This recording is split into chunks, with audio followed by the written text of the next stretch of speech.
Now it says live. Excellent. Welcome, everyone. I'm Jeff Tapper, and today I'm here to talk to you about streaming video without plugins, the future of online media. A little background about who I am. I'm a senior consultant at Digital Primates, and at Digital Primates we focus on building next-generation client-side applications. We've brought all of our expertise over the years that we've learned in the various server-side languages, and we focus largely on building the client side of the applications now, whether that's Objective-C or Java or HTML, ActionScript, Visual Basic, .NET, any other languages you can imagine, we work in them all. Along the time I've been working on these things, I've had a chance to work on many different kinds of applications, but I've done a lot of video applications.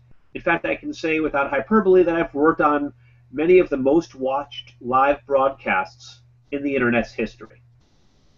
I've been developing Internet applications since 1995, so just over 19 years now, and I've had a chance to author 12 books on the various technologies over the years.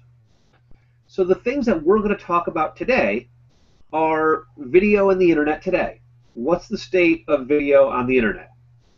We'll talk about the different types of streaming, and we're going to dive into HTTP streaming. We'll talk about what options we have for streaming without a plugin. Then we'll spend a little bit of time talking about MPEG-DASH, so you get an understanding of what that's all about. We'll talk about how do we make it all work in the browser, and at the end we'll have some time for questions. So, let's start with the landscape today. What are the options available to us for video streaming? Well, at the simplest, we have progressive download. And the idea of progressive download is you have a single file for your video sitting up on a server, and people request that file and they start watching it as it's downloaded.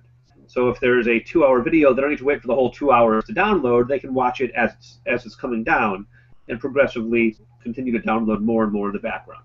Now that's not really streaming video, that's simply downloading and watching video. The other main options that we have available to us are the real-time protocols, things like RTP, RTMP, and RTSP. And the real-time protocols, effectively what they do is they will open a direct connection between the client and a server and just push data to the client over that connection. And the other option these days is HTTP streaming. And these are things like HDS, HLS, and smooth streaming. So the challenge that we face today is that most folks tend to agree that HTTP streaming is the most efficient choice. The reality is that if you need to have a direct connection open to each end user, like you do with the RTP set of protocols, you need a lot of servers. So we recently worked on a broadcast for a major sporting event that had about 1.5 million simultaneous viewers. You would need an awful lot of servers in order to have a direct connection open to all of those viewers. So instead what we used was HTTP streaming, where effectively we were able to leverage the benefits of the Internet and all of the caching servers and proxies and other things that we take for granted in web applications. And that's the idea of HTTP streaming, is to leverage the technology that's out there. The Internet was largely built around the HTTP protocol, so why not make the most of it? The challenge, of course, is that different devices support different versions of this HTTP streaming protocol, and there's no one of them is currently ubiquitously supported. And so the real problem these days is that if you have content that you want to stream everywhere, you end up having to have several different versions of the content in order to reach the broadest possible market. So what do browsers support today without any plugins? Well, at the simplest, progressive download is the only real option, because all the browsers out there, all the HTML5 browsers with their video tag will support progressive download today, so long as the browser understands the proper codec. And as you probably know, there are a lot of different codecs, and there's different levels of support for different codecs in different browsers. Now, in the codec market today, H.264 has become the de facto standard. And the reason for this is last year, Cisco has agreed to pay the licensing fees for H.264 for all browser manufacturers. Before that, we had to deal with a lot of other ones, things like the open standards of WebM, Google's standards of VP8 and VP9. And so these are all different options that we have available to us.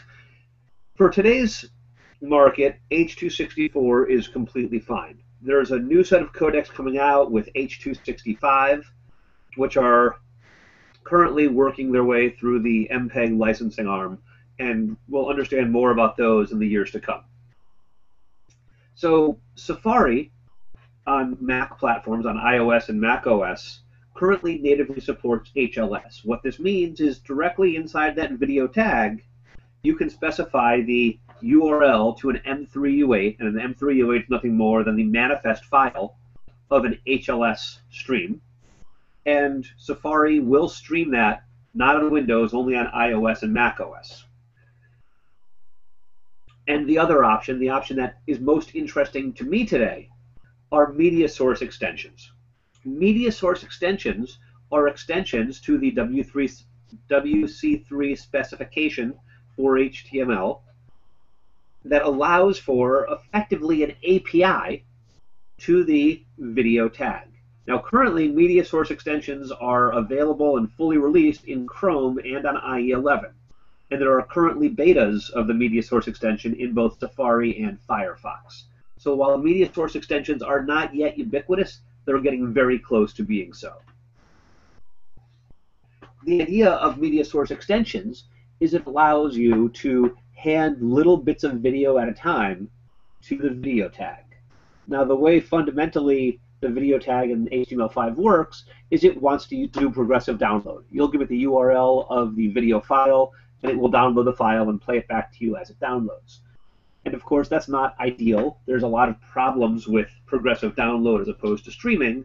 One of the more obvious ones is the lack of adaptive bitrate with it.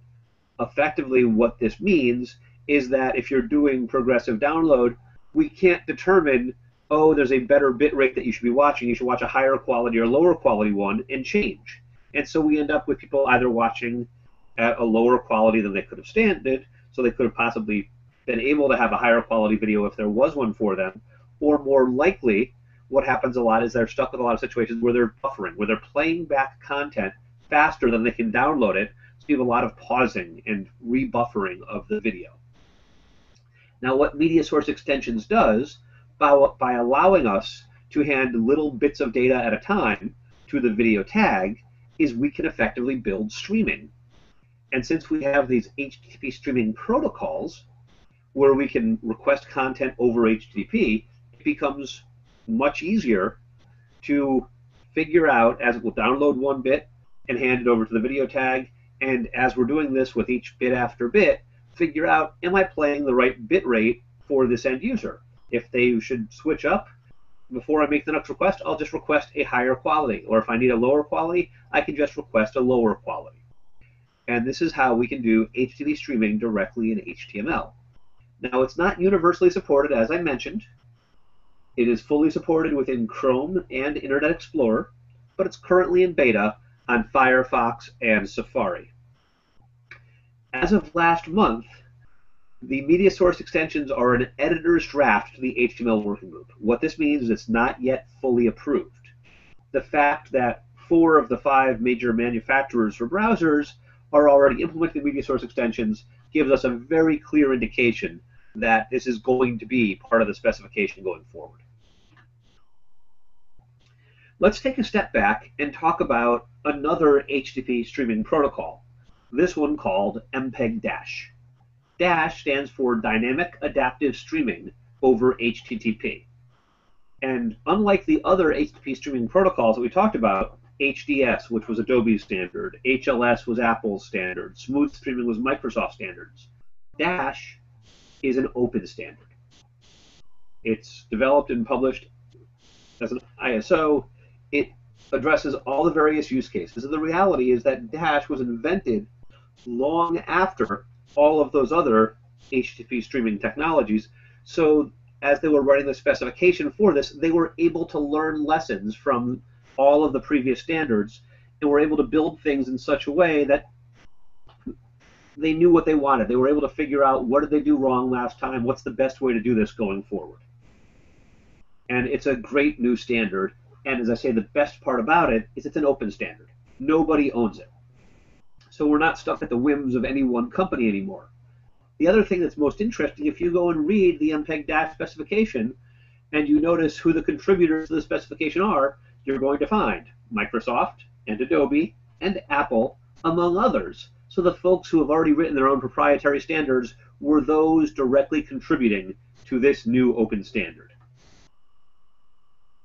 One of the more interesting things about Dash is it is codec agnostic, meaning it doesn't particularly care how the content of the video that you're playing is encoded.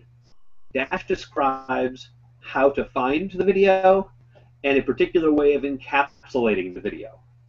The beauty of this is this makes Dash available to future codecs. So as H.265 becomes more prominent in the market, it will work with Dash without any real changes. Simply, our Dash manifest will describe to us which codecs are being used in this content, and it's possible for a single manifest to describe the content in several different codecs. So as the client receives the manifest, it can figure out which one of these versions can I play. Oh, great, I'm going to play this one over here, because that's the one I know how to decode. And that's among the many great things about Dash. As I mentioned earlier, H.264 is currently the dominant format in the industry today. So Dash 264 is a narrowed down specification for Dash specific to the H.264 codec. And the idea of creating this narrowed down specification, it's not to say that this is the only codec you would ever want, but by having much tighter specs, it makes the interoperability between all the various players in the streaming industry to work much better, so that we can test from encoders through DRM, through streaming servers, down to players, and have each company able to interoperate and make things are working properly, and have vigorous tests for conformance across all of this. Now that Dash 264 specification was written by a group known as the Dash Industry Forum. The Dash Industry Forum is a group that exists to help push Dash forward and help drive interoperability. And the Dash Industry Forum is composed of about 65 members, from really large players like Adobe and Microsoft to really small companies like us at Digital Primates. And if you want to know more about the Dash Industry Forum, their URL is right here, just dashif.org. So, now that we understand what's available to us, let's talk about how we can use Dash to build a player to play back through media source extensions in a browser today. At Digital Primates, we've been playing around with Dash for a while, and we've built out various Dash players in the Flash world, in the Android world, and in the HTML5 and JavaScript world. And it's specifically that HTML5 JavaScript world, that's the one we're going to be talking about as we build a player here, because this was an open source player that we built, and that any of you today can go up to GitHub, get the code, and start digging in and understanding more about how this all works.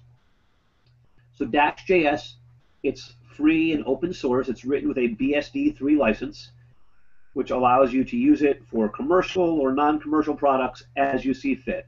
The only restriction with BSD is that you leave the attribution within the code so that others can look at it and understand, okay, this was based on somebody else's work. Dash.js was originally written to be the reference player for the Dash Industry Forum.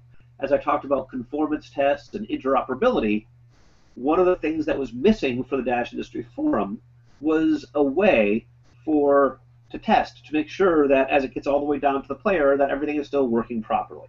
They needed a reference player, and at Digital Primates, as members of the Industry Forum, we stepped up and we're happy to get this process started. Now, as an open source project, we now have lots of other contributors, and lots of the other Dash Industry Forum members have now submitted code, and it continues to grow as a project, which is wonderful. So regardless of the technology you use to build a Dash player, the process for how to play back a Dash stream is going to be the same. First, you're going to download the manifest. The manifest is an XML document that describes to you the content.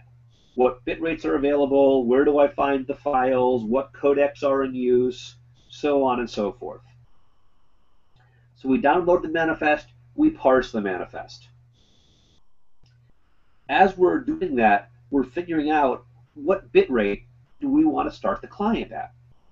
In most of the streams that we deal with, there are somewhere between 5 and 8 different bit rates available for each piece of content.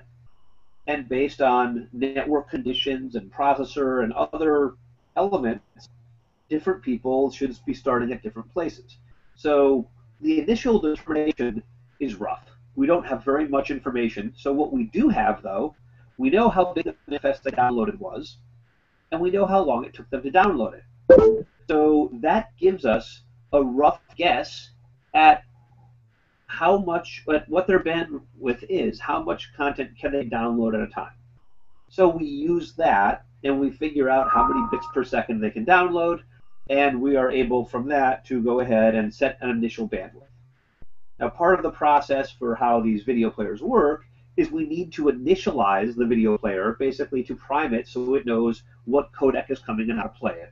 So as the bandwidth is set, we're going to initialize it, and then we're going to start downloading segments and handing the segments over to the video player. In the JavaScript world, that video player are the media source extensions, but the same process you're doing it in Flash, or Android, or iOS, or any other place you may be doing this, is that you'll download a segment, hand the segment over to the video player so it can start playing back. Now, all along the while, as the content is playing back, as we're downloading segments, we're constantly measuring the bit rates or the bandwidth as we download these segments. We're monitoring things like memory available, like dropped frames, like how taxed the processor is, and running it through a set of algorithms to determine, is this the proper bit rate? Should I, with the next segment, should I request a higher quality, lower quality, or keep it the same? And that's the fundamentals. That's how we play Dash content. Now, I talked about the manifest. Let's talk more specifics and understand what we have in Dash. There are 3 different types of files that you'll deal with in the Dash world. There is a manifest file, as I mentioned. That's the MPD file. This is an XML file that describes the content. There's the initialization file, and this contains headers from the MP4 boxes that is used to prime the video player to initialize it for a particular codec and bit. And then there are segment files, and these are segmented MP4 files that actually contain the playback media. And in the Dash world, you can have many different video tracks at different bit rates. You can have many different audio tracks at different bit rates. So inside of our manifest, like any good XML file, we'll start with a root node, and then we'll have 1 or more periods. Each period has a different adaptation set for the video streams, and a different adaptation set for the audio streams. The adaptation sets basically are describing for us functionally equivalent content. And so within one adaptation set, you might have several different bit rates of content, but the content is going to be functionally equivalent. Now, what does functionally equivalent mean is an excellent question. So really what we have is, by functionally equivalent, if you think about one video, sometimes video is more square in a 4:3 format, sometimes it's more rectangular in a 16:9 format. A horribly jarring user experience to have to switch between 4:3 and 16:9 and we're changing your bit rates. Those 2 formats would not be equivalent. You wouldn't describe different types of content in the same adaptation set. Likewise, switching between channel surround and mono, it would be a really jarring experience as all of your other speakers shut down and everything starts coming through one speaker. So those would not be described as functionally equivalent content. So we use the different adaptation sets to describe for us content that's the same, that as we're changing our bit rates, we can change to any other bit rate within this one adaptation set. And then inside the adaptation set, you'll have 1 or more representation, and each representation is the individual bit rates that you're using. So as we go to describe the representations and where to find the content and how to find the content for each, there's a couple of different choices here. There's a thing called a segment base. Now, when you're using a segment base, it's making an assumption that you have a piece of technology at the server that can do segmentation on the fly, and that you can make ad hoc byte range requests to the server. And so the client might ask the server to say, I need bytes 1001 through 8726. And the server would know how to take that request and hand you just that piece of the file. That's how segment bases work. And again, the benefit of segment bases is you don't need to have the files pre-segmented. The server is able to do the segmentation on the fly. If you do have your content pre-segmented, if you have just a series of files sitting on your HTTP server, you can either use a segment list, which very much like the HLS model will list out every single segment in order that they should be requested, or a segment template, which uses wildcards for you to start to figure out how do I get at my content. So let's take a peek here. Here's an example of a segment list. And so you see within a particular representation, we're describing each of the individual segments that you can go ahead and download, right? And it's telling you, here's how long each segment is, here's the time scale. Now, segment templates, at their simplest, if you have a fixed duration, if every segment is the same length long, a whole segment template could be as simple as this. Where we have, you'll notice inside here, there's the number wildcard, right? So it's each segment just has a new number, and it's able to substitute and make the proper requests to get the next file down. And this works great so long as every segment is exactly the same duration. If you have variability in your duration, well, what you can do is you can use a segment template with a segment timeline embedded within it. And so what a segment timeline does is it lists that you're going to have a certain number of segments of a particular duration, and if you repeat a particular duration, so if you notice the bottom line here, we're repeating twice, right? We have a segment with a duration of 2127, and that one has R equals 2, means we're going to use this duration twice. Well, in more real-world scenarios, you might use that, have a repeat node that is in the hundreds of times based on how long your content is. And that gives us the ability to have variability in our segment duration, but to still use a segment template. So let's take a look and see how do we use all of this within our dash.js player. As I mentioned earlier, dash.js, free open source player. The code is up on GitHub. Currently, several different projects have taken this player and used it as the base for their production player. Recently, the BBC did a series of live broadcasts using dash.js as their base, and they have their own customizations on top of it. Anyone familiar with the Wowza server? If you have the latest Wowza server and you've used their built-in player to play back Dash content, that built-in player is dash.js. EasyDRM is a company that provides hosted DRM solutions for other companies. They're also using dash.js as their player as a sample, so folks can understand very quickly and start testing and even going to production with it if they want. And there's lots of other companies that are using this. The reality as an open source project is we have no way of knowing everyone who actually uses this. What I've done is I've started searching across the web for some of the names of the files within this project that I know exist, just to see who I can find using it. There's no requirement that anybody tell us who's using dash.js. So I would always ask, if you happen to know of others who are using our player, drop me a line, let me know. I'd love to know about who's using it, and I'd love to reach out and find out from folks what was successful for them, what wasn't successful. So please, by all means, if you know of others who are using it, please let me know. So, in order to start working with dash.js, there's a couple pieces of core technology that you'll need. In order to simply use it, we do a lot of asynchronous processing. So we use Q as an asynchronous framework.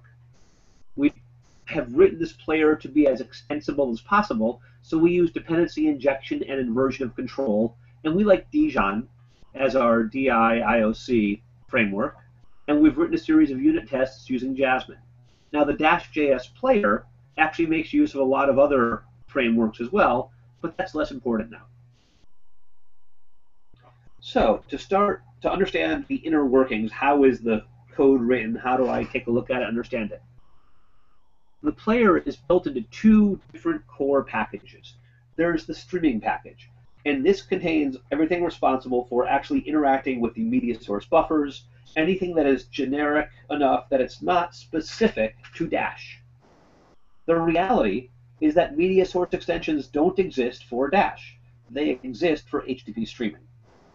Dash was the most logical choice as a place to get started with HTTP streaming, but there's no reason that we couldn't take dash.js and by overriding some other classes, make it work with HLS or HDS or Smooth. So anything that's core, anything that wouldn't need to be overwritten, exists in our streaming package. Anything that we have that is Dash specific, you'll find inside our Dash package. So let's take a look at some of the classes in our streaming package. The core class that you'll interact with as you're working with dash.js is our media player class. And this exposes all of the top level properties and functions that you would interact with in order to make use of this. At the most fundamental, you'll create an instance of media player, you'll give it the URL for the manifest file, you'll give it a reference to the HTML5 video tag, and you're ready to go. We also have our context class. I mentioned dependency injection. A context class is where you do your mappings, where you specifically say, when you see a reference for this kind of class, I want you to specifically use this class over here. And again, by doing things this way, it allows others who want to make use of this to wholesale rip out chunks of our application that they may, chunks of our framework that they may not need or may not like the way it's done, and replace it with their own specific version of it. So the context is where you can point at the classes you want to use for the individual pieces of functionality. Stream.js is responsible for loading the manifest, creating buffers, responding to events from the video tag, and if you're doing live video, calculating the live edge.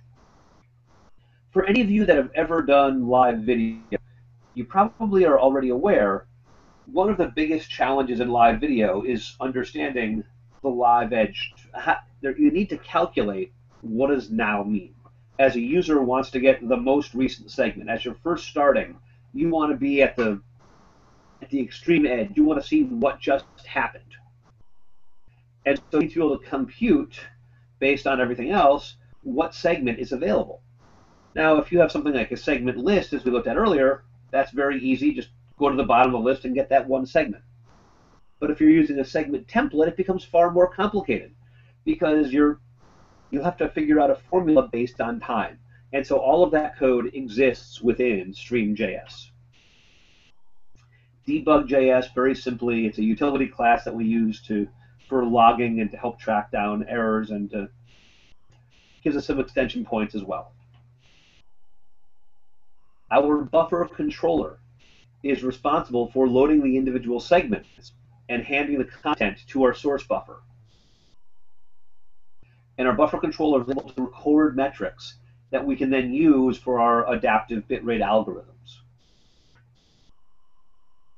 Our manifest loader, as you might guess from the class name, is responsible for loading the manifest. And if you have a live stream that requires the manifest to be reloaded periodically, the manifest loader knows that and is able to make use of that. The fragment loader is what we use to download the individual fragments, the individual pieces of content, those loaded through the fragmenter. And of course, we have our adaptive bitrate controller, our ABR controller, and this is the one that's responsible for deciding, are you playing back the right quality now? And the way our ABR controller works is we have an array of rules. And we will run through the set of rules, and each of the rules can suggest we should switch up, we should switch down, we should stay the same. And then we'll programmatically determine which one we want. Let's take a look at a couple of those rules. One of the most basic rules, and I mentioned this one earlier, just not by name, our download ratio rule. It effectively figures out how big is the thing I'm downloading, whether that thing is the manifest or that thing is a segment, and how long did it take me to download that. And that gives us a concept of how much throughput is the user getting. Another one we have is the insufficient buffer rule. And this is a rule that is computing how long, based on how long each segment takes to download and how many seconds of content are in that segment, am I going to run out of buffer? So if I find it's taking me 5 seconds to download a 4-second segment, doesn't matter how big the buffer is, my buffer will run dry. And so I can't continue at this pace. And so our insufficient buffer rule exists to make sure we don't get those buffer dry events. Another rule we have is our limit switches rule, and this helps provide the spiral of death where we are constantly jumping back and forth between the lowest quality and highest quality, and give each time we make a switch, give it a chance to try out that for at least a segment or two before it tries to switch again. Now our dash package, as I mentioned earlier, contains all of the logic specific to dash. So one of the classes we have here is our dash context. I mentioned before the context is where our dependency injections get its mappings. So our dash context allows us to map to our dash specific parser and our dash specific index handler and things of that sort. The dash parser is the one that's responsible for taking in this manifest file and figuring out what are all the elements from it. So we start by converting from the XML into JSON, because JavaScript is far more efficient at JSON. It'll convert things like durations and date time strings into number and date objects so we can work more effectively with them. And it will manage inheritance. So there's a number of different pieces, like base URL, that can be provided at several different levels, whether it's at the top level node or the adaptation set or the individual representations. And our dash parser knows how to apply those where they're needed based on where they're specified. Our dash handler is what's responsible for figuring out which segments to get next. And so a couple of the main methods that you'll see inside here is get the init request. Right? This will give us back the section of the MP4 file to initialize the bitrate for a particular quality. Most of the time, as you're playing back quality, after you play segment 1, you're going to play segment 2, and then segment 3, and so on and so forth. So what we make use of here is the method getNextSegment. And we simply tell it which quality we're playing. And so we can very easily switch qualities between one segment and the next. But we're just going to always give me the next segment that I want to play. Great, I'm going to go play that one back. Now, if you're doing something like a seek, we can't simply say, give me the next segment. We're going to say, we need to find out what segment do I need for a particular time. And that's why we have this method here, get segment request for time. And get segment request for time will tell us the URL of a segment for a particular time within the stream. And of course, as the name implies, get current time certainly tells you how far into the stream the last loaded fragment was. So we're able to determine, based on the information in the manifest, and our dash handler will do all of the computations to figure out either the next segment or the appropriate segment for the time that you need.